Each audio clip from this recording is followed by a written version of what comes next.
congrès extraordinaire de l'IDPS.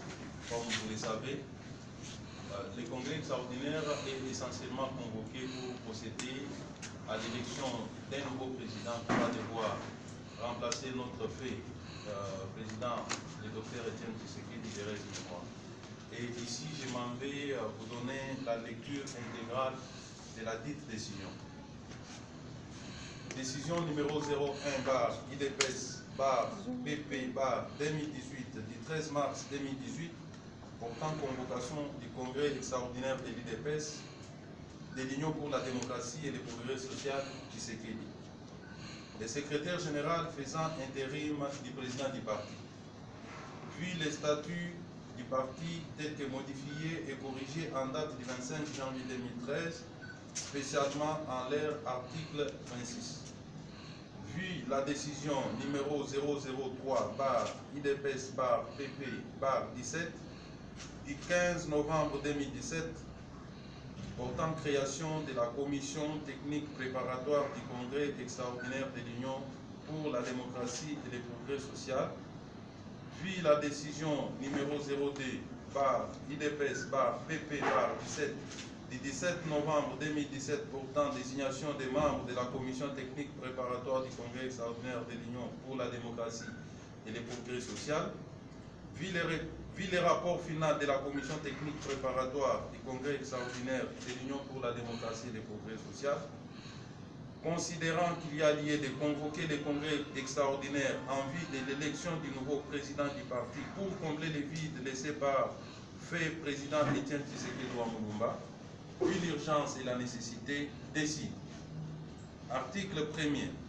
Est convoqué à Kinshasa du 30 au 31 mars 2018 le congrès extraordinaire électif du président de l'Union pour la démocratie et le progrès social, IDPS Tshisekedi en sigle. Article 2. La commission préparatoire du congrès extraordinaire du parti est chargée de l'exécution de la présente décision. Article 3. La présente décision entre en vigueur à la date de sa signature, faite à Kinshasa le 13 mars 2018. Jean-Marc Kabunda Kabound, secrétaire général faisant intérim du président du parti. Nous vous remercions.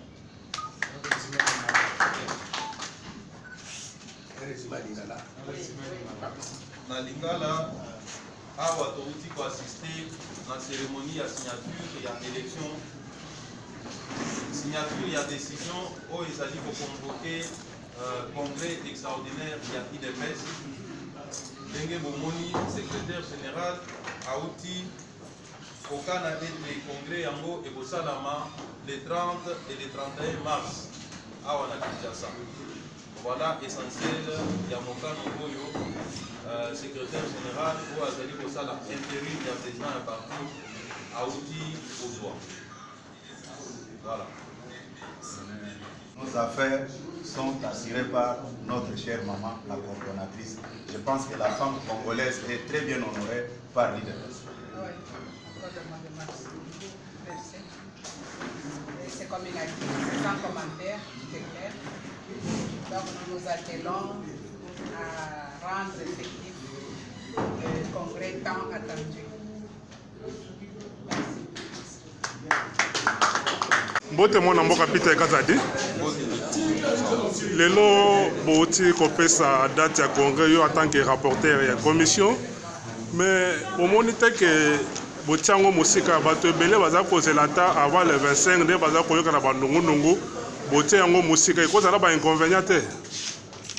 Te eza na inconvénient te oyibi congrès na biso ezosenga préparation moko ya makasi et tosili kozwa badisposition nyonso po ke congrès esalama na badate oyo eza koloba po tolobi le 30 et le 31 totie yango ndenge nauti koloba pe po tozwa ezala malamu. Mais par rapport ya inquiétude ya bandeko naza koyoka bainquiétude wana baza koloba ke liste ya baparti politique bakodepose yango d'ici je crois le 15 mars.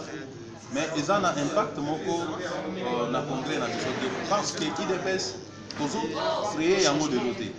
IDPS ezali parti esalama kala to participer na ba élection il y a 2011 to participer to déposer la candidature na biso na 2015 na élection provinciale et les loyo bakozwa kaka ba statut na biso bakotala ndenge statut ezali koloba soki président azali te ezali président quoi secrétaire général de azali kosala intérim ya parti, c'est lui l'autorité habilitée dans tous les cas de figure aujourd'hui maintenant d'engager les partis. Donc bakoki koboya pour enregistrer ou bien kotinda kombo ya parti na biso na CNT pour tosala congrès te. Donc tokosala congrès tokokomela ministre à l'intérieur mukanda on a notifié conformément à la loi ba changement oyo kosalama ministre à l'intérieur peut communiquer na CNI que direction politique ya IDPS euti ko changer na kombo ya président oyo tokovoter na congrès. Donc bandeko bazala na kimia, ça n'a rien à voir avec les défauts de la liste. L'IDPS congrès na biso eza ko créer parti mususu te otolobake non toza inexistant, non toza exister et ba statut na biso ezo prévoir les cas d'intérim. Donc les loyo ceux qui va déposer liste muto azosala intérim yende muto akozala répondant na CNI, mais tant que voter président sika yende to communiquer bango ba ko changer ça na on a problème. Ya solo mwana mboka Peter Kazadi lelo oyo IDPS est en conflit boza kosamba na Bruno Tshibala. Est-ce que vous avez un impact thermique les alliés koya? Non, d'abord il faut que le conflit na biso les alliés porter sur l'existence à IDPS. Toza ko empêcher nde mutu mususu a utiliser kombo na biso, adresse na biso, emblème na biso ndenge bande bwana otangi baza osala. Mais biso IDPS eza neti oza na lupango na yo. Mutu moko aye akomi ko lobaka lupango eza yaye. Ozomona? Donc tozolingande tokangisa bango minoko to empêcher bango basale la kombo na biso. Mais sinon existence na biso ezali ndenge na pese exemple la lupango soki mutu aye akoto na lupango za na mikanda nango alobi eza yaye, cela ne signifie pas que lupango na yo existe te. Lupango na yo ezali ko exister, mais biso yo ndeko lupango za na devoir ya ko faire cesser trouble de jouissance yango na todo ça. Ya solo mwana mboka bo convoquer mo ya solo ete makoki o bozalo kolokola mbongo na moni ke bokokisi yango ekozala te boya ko banda kolobaloba ko justifier que non to reporter les choses pona boye tikanga na yebiso ke makoki penza nyonso ndenge to prévoir dans to yango te tozali kozela ba fédération na biso batinda ba contribution na bango ndenge to fisaki oyo ya mboka pe ya libanda mboka tozozela chaque membre du parti a contribué à payer sa mbongo pour tenir effectivement congrès na biso na délai na date oyo to convoquer oyo nyonso akobo ya ko contribuer c'est qu'alingi parti te alingi to soit président asikate naza ko s'adresser na bandeko oyo baza na ba réseaux sociaux kaka ba critique moko négative. C'est maintenant le moment ya koya po eloko ezo bloquer biso jusque là ezambo pe bongo wana na tokokisi yango montant ndenge esengeli te esengeli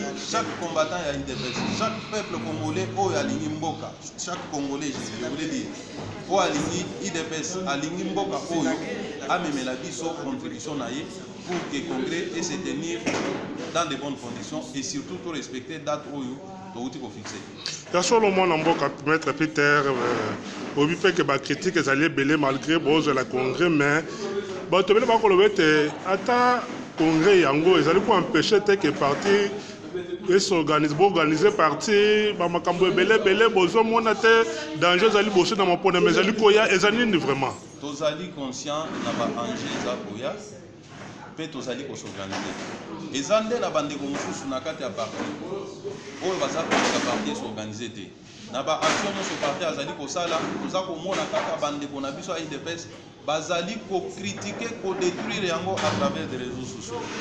Alors nazoyeba te bandeko balingi nini mais oyo moto alingi parti na ye akoki kofinga bakambi ya parti na ye na ba réseaux sociaux te akoki même ko critiquer ba décision na bango te puisque toza na ba canaux de communication soit osali courrier otindeli ba responsable ya parti ou bien osengi audience baccorde yo au lobby oyo moni ya mabe toza ko s'organiser et en attendant congrès mais na banzi la bonne organisation n'a pas décision oyo kozala na impact sur les partis et kozwama tango tokovote mokambi ya sika.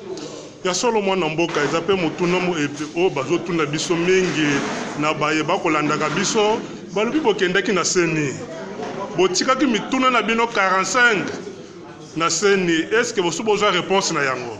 Nano tozwi réponse te nandimi mpe te ke ndeko nanga korépondre puisque soki arépondre akose déshabiller nandimi te. Bon tozozela apesaki biso parole na ye tozozela apesa biso biyano na mituna oyo topozaki. Mais soki apesi bino biyano te réaction na bino ozala nini? Parce que bino boza très méfiant na machine wana bozali kopesa confiance ata moko te. Soki apesi biyano te eza ekotalisa polele ke makambo azali kosala eza elongo bani te.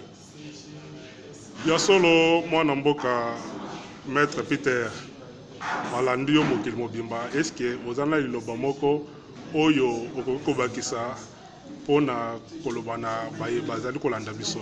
Liloba eza ke combattante na combattant nyonso ya IDPS bisika nyonso bokutami, c'est maintenant plus que jamais oyo parti ezali na besoin ya appui na bino.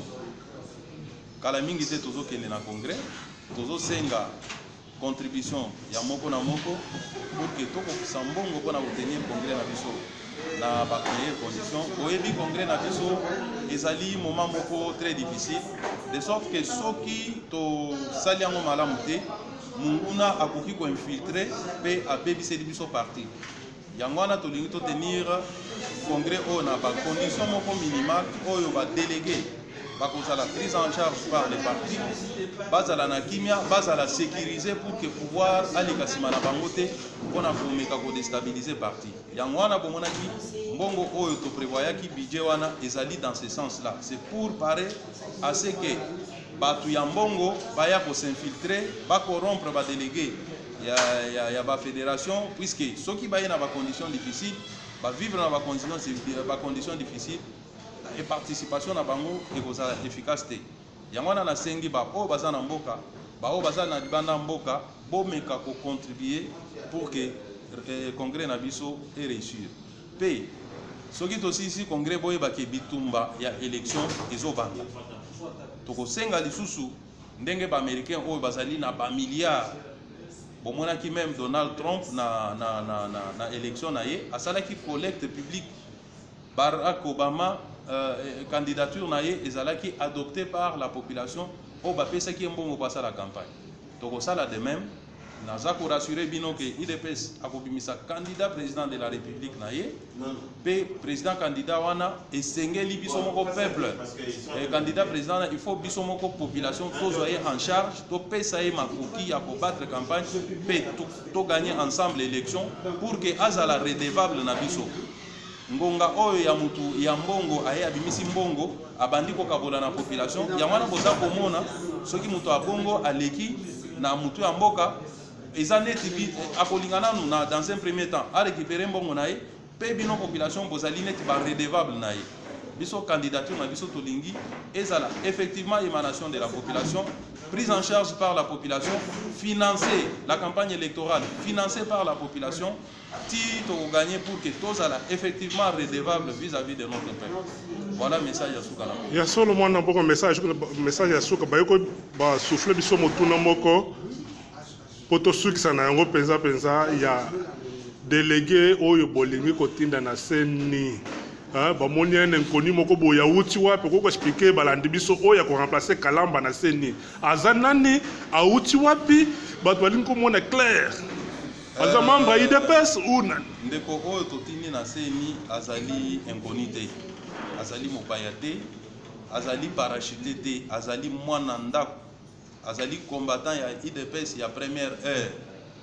Tolingaki nanu kobomba identité na ye pour préserver na makambo susu.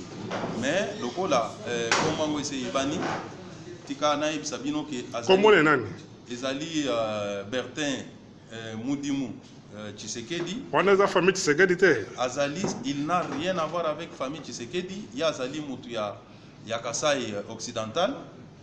Pe choix na ye na espace Kasai occidental ezali pona pour respecter ba équilibre géographique na kati ya seni. Oyebi Kalamba za mutu Kasai occidental ou Kasai central lelo et Sengela Kito Zouapé Moutumoko Yakouewana. Il n'a rien à voir avec la famille d'Etienne Tshisekedi. Azali membre à part entière, Azali président. Il y a cercle de réflexion des cadres d'entreprise membres de l'IDPS a évolué depuis des années du vivant et à président Tshisekedi. Azalaka ko contribuer régulièrement à la réflexion écrite au Azalaka ko transmettre na président Tshisekedi. Même si Mayaliwa, le président Tshisekedi, il a continué à œuvrer avec le leadership actuel du parti. Azali Moutumoko crédible, c'est un homme d'église. Tozali na confiance que ce qui a gagné na ici kawana, Azali Moutou Yabwanya, Azali ko travailler na entreprise publique de la place. Et Yangwana Tomoni que il est capable de nous représenter na poste wana. Donc Azali inconnuité, Azali marchandage moko politique et salamité tombongo et tamboli ko bachaye. Donc Azali Moutumoko sérieux, il y a IDPS, Yangwana toponi que ye Azalawana. Merci Mingwana Mboka Peter Kazadi, rapporteur. Il y a commission, il y a congrès, il y a congrès, conseiller, il y a président Tshisekedi. Merci Mingi. Merci Mingi de connexion. Mboka Augustin Kabouya Mbote. Lelo date ya congrès et yebani. Le col est yebani. Beaucoup reporter les sources pour bato balobi que bozaraba champion aéroport. Report sans qu'on fixe date mon source pour Bozo pour le président Félix. Président rassemblement mais président il y a parti pour le bibon. Merci Mingi de connexion. Oui puis maladie monene bato bazaka nango. Ezaka ceux qui mutu azana information te mutu akoluka alakisa et pas baninga ke ayebi au moment où ayebi eloko. Biso makambo nyonso omoni outi kosila. Tobandaki ko travailler yango nande ko Félix Tshisekedi. Il ne se passait pas une seule journée sans que tout solo la na zelasi. Soki okimutu alingi ko sala po ayebana ako évoquer loko wana. Oyebi na ebisaka ngo batu de temps en temps que président Tshisekedi na ndenge nzamba bengi akei aza mutu oyo atikisi na ye malamu parce que bana na ye abokola bango malamu. Et là, je félicite notre chère maman Mar. Elle a bien éduqué ses enfants. Oui, que ndeko Félix aza mutu oyo soki place ya aza ko occuper lelo. Batu mususu omona ka batiaka makelele na ba réseaux sociaux soki bazake baza ko occuper place oyo aza ko occuper balinga bazwa biso na boum. Ndeko Félix aza mutu aza très bien éduqué. Je dis bien que très bien éduqué puisque ko constater que mutu ki aza mukolo problème à éducation de base et qu'on allait évoquer. Mais naza ko ebiso que Ndeko Félix c'est un monsieur très bien éduqué. Oui bi jour wana jour ayaki vendredi. Et puis les gens n'avaient pas compris pourquoi ton reportage qui matinait or matinée programme na biso ezaka chaque mercredi. Ton reportage qui matinait pourquoi? Tango to sololi na ye alobi non. Ngapi il faut na ko participer na matinée wana. Ndango to reportage yango to tiaki yango samedi po yepe a partir elongo na biso. Mais tale eloko asalaki.